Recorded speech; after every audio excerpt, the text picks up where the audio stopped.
São Marcos, evangelista. São Marcos, hebreu de origem, da tribo de Levi, foi um dos primeiros discípulos de São Pedro que, na festa de Pentecostes, receberam o santo batismo das mãos, o apóstolo. Marcos não é idêntico com João Marcos, outro discípulo apostólico, que se achava na companhia de Paulo e Barnabé. Marcos revelou um zelo e dedicação tal que Pedro o levou consigo nas suas viagens apostólicas. Em Roma teve Marcos o prazer de ver os belos frutos que a pregação do príncipe dos apóstolos produziu, crescendo dia por dia o número dos que pediam o santo batismo.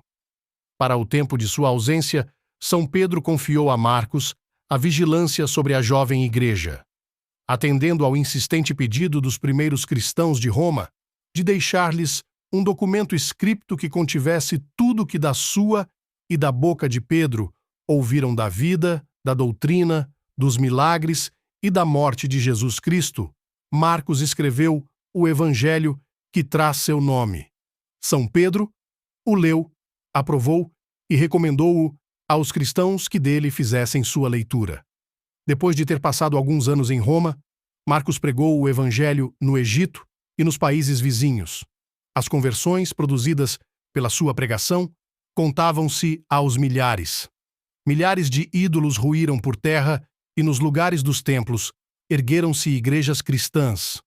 O Egito, antes um país entregue à mais crassa idolatria, tornou-se teatro da mais alta perfeição cristã e refúgio de muitos eremitas.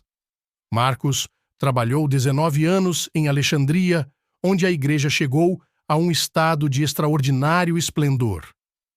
Não satisfeitos com a observância de tudo aquilo que o Evangelho apresentava como indispensável, muitos cristãos observavam do modo mais perfeito os conselhos evangélicos, abstendo-se, a exemplo de seu mestre, do uso da carne e do vinho e distribuindo os seus bens entre os pobres. Inúmeros eram aqueles que viviam em perfeita castidade. O número dos cristãos cresceu de tal maneira que, para todos terem ocasião de assistir ao santo sacrifício da missa e à pregação, foi necessário destacar um número de casas bem grande onde se pudessem reunir. Tão grande prosperidade da coisa do Senhor não podia deixar de inquietar e irritar os sacerdotes pagãos contra o grande apóstolo. Marcos, sabendo que os inimigos de Cristo e seus inimigos tinham conspirado contra sua vida e receando uma generalização da perseguição na qual muitos cristãos poderiam não ter a força de perseverarem na fé, deu à igreja de Alexandria um novo bispo na pessoa de Aniano e ausentou-se da cidade. 2 anos durou sua ausência. Sua volta coincidiu com uma grande festa que os pagãos celebravam em honra do seu deus Serapis. A maior homenagem que podiam render à divindade havia de ser, assim opinavam os idólatras, a oferta da vida do Galileu. Por este nome era conhecido o grande evangelista. Imediatamente se puseram a caminho em busca de Marcos.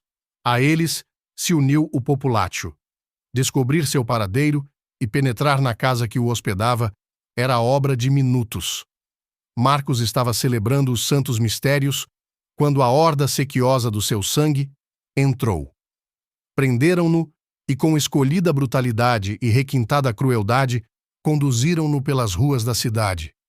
O trajeto todo ficou marcado pelo sangue do mártir. Marcos nenhum sinal de resistência fez. Ao contrário, deu louvor a Deus por ter sido achado digno de sofrer pelo nome de Cristo. Na noite seguinte, apareceu um anjo e disse-lhe: Marcos, servo de Deus, teu nome está escrito no livro da vida e tua memória jamais se apagará. Os arcanjos receberão em paz teu espírito. Além desta, teve a aparição de Deus Nosso Senhor, da maneira como muitas vezes o tinha visto durante sua vida mortal, e disse-lhe: Marcos, a paz seja contigo. Estas, como as palavras do anjo, encheram a alma do mártir de grande consolo e ânimo. O dia seguinte, 25 de abril, foi o dia do seu martírio. Os pagãos o maltrataram de um modo tal que morreu no meio das suas crueldades. Suas últimas palavras foram: em vossas mãos encomendo o meu espírito.